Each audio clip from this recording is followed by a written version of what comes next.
दोस्तों आज दुनिया में कहीं भी कत्ल हो या जुर्म अंजाम दिया जाए तो सुनने में आता है कि हम फॉरेंसिक मेडिसिन के नताइज का इंतज़ार कर रहे हैं।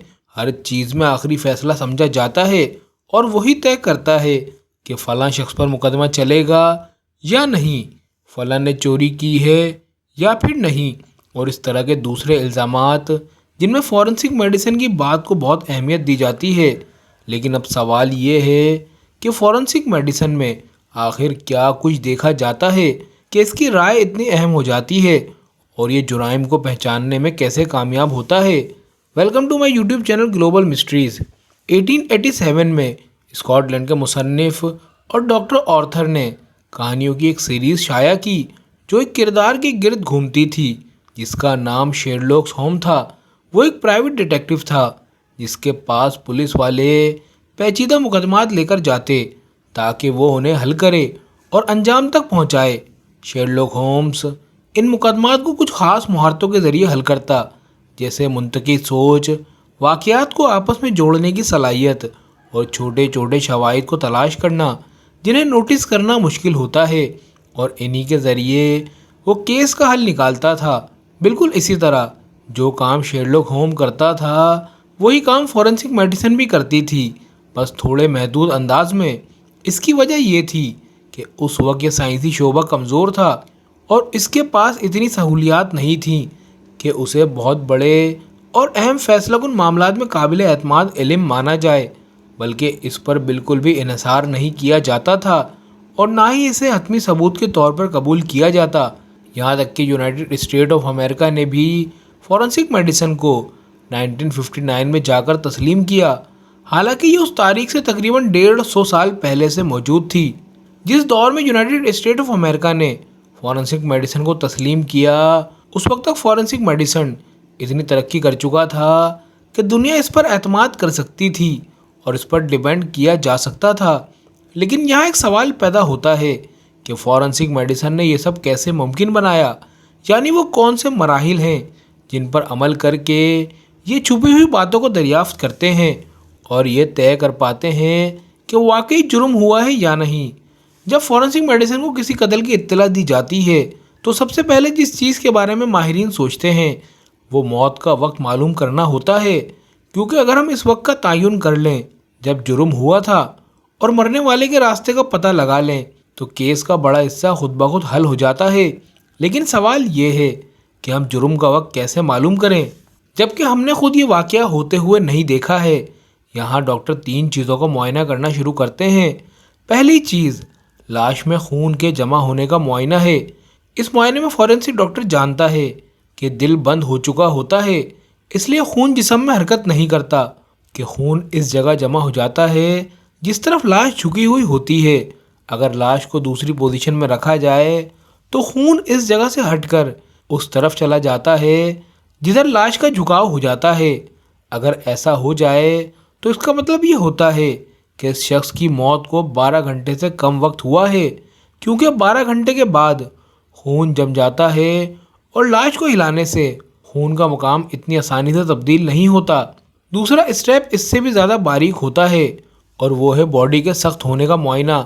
आम तौर पर जिस्म को तवानाई की ज़रूरत होती है ताकि बैरूनी आज़ा यानी हाथ पैर और जिस्म खुली और ढीली हालत में रहें, लेकिन चूँकि मुर्दा जिस्म में तवानाई नहीं होती इसलिए मौत के तकरीबन 2 घंटे बाद आज़ा में सख्ती आना शुरू हो जाती है और जिस्म अकड़ जाता है, और यह हालत तकरीबन 30 घंटे तक रहती है। अगर जिस्म के बॉडी पार्ट्स अब भी ढीले हैं तो इसका मतलब ये होता है कि ये शख्स सिर्फ पिछले 2 घंटों में ही फौत हुआ है। अब आता है तीसरा स्टेप जो कि सबसे ज़्यादा एक्यूरेट समझा जाता है, यानी जिस्म का टेम्परेचर मेजर करना।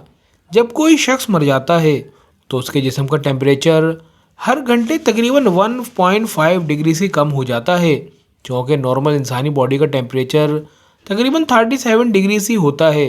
अगर फॉरेंसिक डॉक्टर देखे कि डेड बॉडी का जिस्मानी टेम्परेचर मिसाल के तौर पर 34 डिग्री सी है तो इसका मतलब ये है कि वो तकरीबन 2 घंटे पहले फौत हुआ है।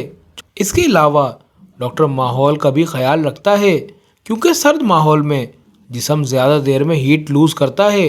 बाद वक्त फॉरेंसिक डॉक्टर जिस्म पर बैक्टीरिया या वॉर्म्स को भी एनालाइज करते हैं تاکہ ان کے ذریعے ٹائم آف ڈیتھ معلوم کیا جا سکے۔ ان تمام ٹیسٹ کے بعد فورنسک ڈاکٹر یہ مشہور جملہ کہتا ہے کہ اس شخص کی موت کو تقریباً اتنا وقت ہوا ہے۔ مرنے کا وقت ڈٹرمائن کرنے کے دوران ڈاکٹر ایک اور چیز بھی دیکھتے ہیں، وہ یہ ہے کہ مرنے والے کا واقعی مرڈر ہوا ہے یا نہیں۔ اگر کرائم نہیں ہوا تو پھر انویسٹیگیشن کی ضرورت نہیں۔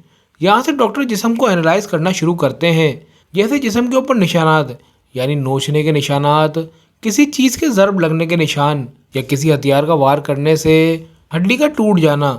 اس کے علاوہ وہ یہ بھی چیک کرتے ہیں کہ کہیں جسم میں کوئی ڈرگ، الکوہل، پوائزن یا میڈیسن کا اوور ڈوز تو نہیں ہے۔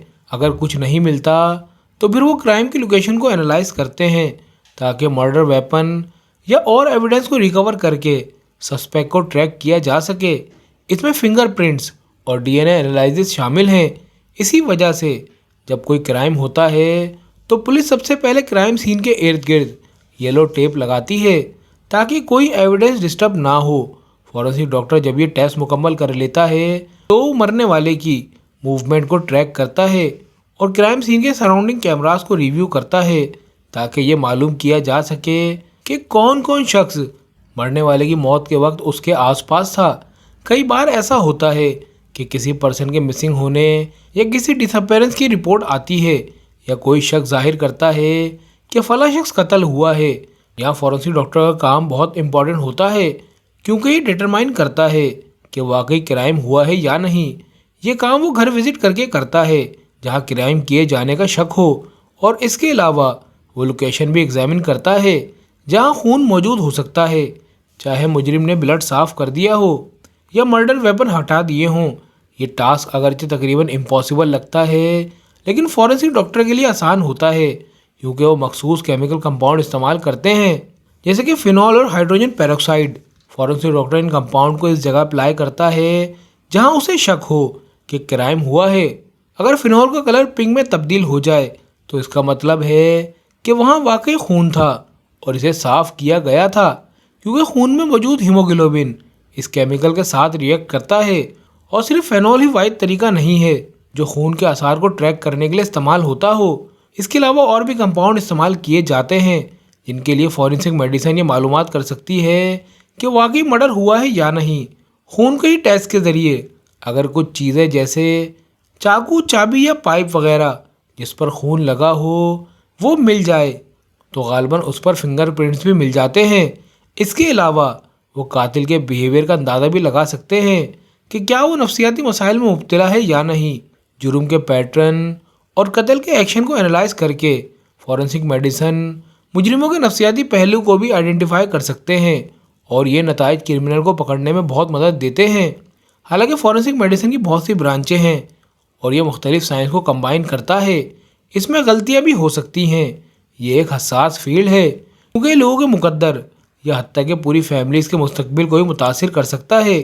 سال 2015 میں FBI نے ایک اسٹڈی کی جس میں 268 کرمنل کیسز کو دیکھا گیا جہاں بالوں کے DNA ایویڈنس کے طور پر استعمال کر کے سسپیکٹ کو سزا دی گئی تھی۔ اور حیران کن بات یہ ہے، یہ اسٹڈی بتاتی ہے کہ سیمپلز 96% تک غلط انالائز کیے گئے تھے، جو ایک بہت بڑی غلطی ہے۔ اگر آپ حیران ہیں کہ فورنسک میڈیسن اتنی ماہر ہونے کے بعد چیزوں میں کیسے غلطی کر سکتی ہے جیسے DNA، فنگر پرنٹس کا انالائز، تو ایک ایگزامپل یہ ہے۔ فرض کریں کسی شخص کا بال کرائم سین پر ہے حالانکہ وہ کبھی وہاں گیا ہی نہیں۔ مثال کے طور پر کوئی شخص کسی چیئر پر بیٹھتا ہے، اس کا بال کرسی پر گر جاتا ہے، پھر دوسرا شخص وہیں بیٹھتا ہے اور وہ بال اس کے کپڑوں پر لگ جاتا ہے، پھر وہ شخص جاتا ہے اور کوئی جرم کرتا ہے۔ اس صورت میں بال اصل شخص کے ہونے کے باوجود دوسرے شخص کے کرائم سین پر مل سکتے ہیں۔ اسی طرح فنگر پرنٹس بھی۔ فائنل رزلٹ عام طور پر فورنسک ایکسپرٹ کی انٹرپریٹیشن پر ڈیپینڈ ہوتا ہے، جو کبھی کنفیوز ہو سکتا ہے یا تمام نشانات کو درست انالائز نہیں کرتا۔ اس لیے کچھ ڈاکٹر کہتے ہیں کہ فورنسک میڈیسن کو ایک میجر اپ گریڈ چاہیے اور بال یا DNA انالائز کرتے وقت جدید ٹولز کا استعمال کیا جائے۔ اس کے بعد بھی ہمارے پاس وہ اکوپمنٹ نہیں ہے جو ہمیں یہ بتا سکیں کہ کرائم سین پر پائے گئے بال کب اور کیسے پہنچے۔ بس صرف یہی پتہ کیا جا سکتا ہے کہ وہ بال کس کا ہے۔